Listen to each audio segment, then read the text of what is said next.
Okweyagalira mu Ssekukkulu tekutandise leero wadde nga waliwo bingi ebigunjiddwawo ku mulembe guno olw'okujaguza olunaku luno. Alice Kizza eyakulira e Nakiraba Nakawuka agamba nti mu mwaka ogwa 1964 yali atandise okutegeera ebya Ssekukkulu mwe yalabiranga ennyama gy'ataddangamu kulaba n'okutuusa olwaleero. Ne bateeka ssente zaabwe ne bagula ente, olunaku lwe lwatuukanga bagenda basala nte yaabwe nga buli omu agabana ennyama yaabwe. Abantu bana ne baleeta ne tulya ne abookya ne bookya abasiika kwegga bwe tutyo. Naye nga wiiki ekulembera Ssekukkulu eyo yo nga yagula ebyennyanja n'aleeta empuuta ng'eyo nnene.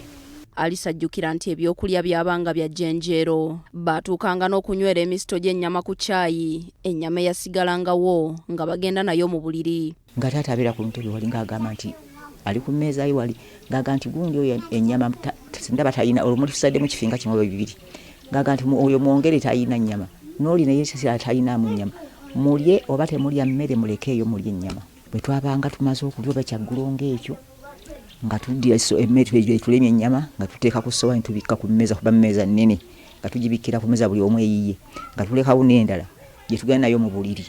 Agamba nti okwambala obugoye obupya lyabanga tteeka mu biseera ebyo singa ennaku zino. Taata yalina ekyalaani nga agira ki nga yazitunga era nga bamuleetera n'ab'ekyalo ne bamuleetera n'atunga, ate nga tekimumalira na biseera bye nti akudde awo okupima, ye yakutunuulira nga butunuulizi.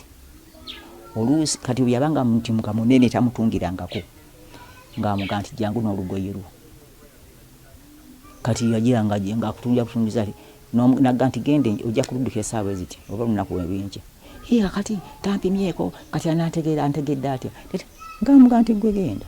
Ekyemisana nga kiwedde ku Ssekukkulu bagendanga mu kisaakaate ewaabeeranga abazinira ku buyungo mpozi n'okulaba omupiira mu kisaawe ky'ekyalo. Akasajja akaali ng'akampi akazina ku buyungo kaakati bwe yabanga aleese nga bekwe tulaba ng'azina ali ku buyungo ng'ali eri ng'azinira ku buyungo. Wano emisana twagendanga ku mupiira ne tulaba omupiira bwe twamala ne tugira kye tuddayo.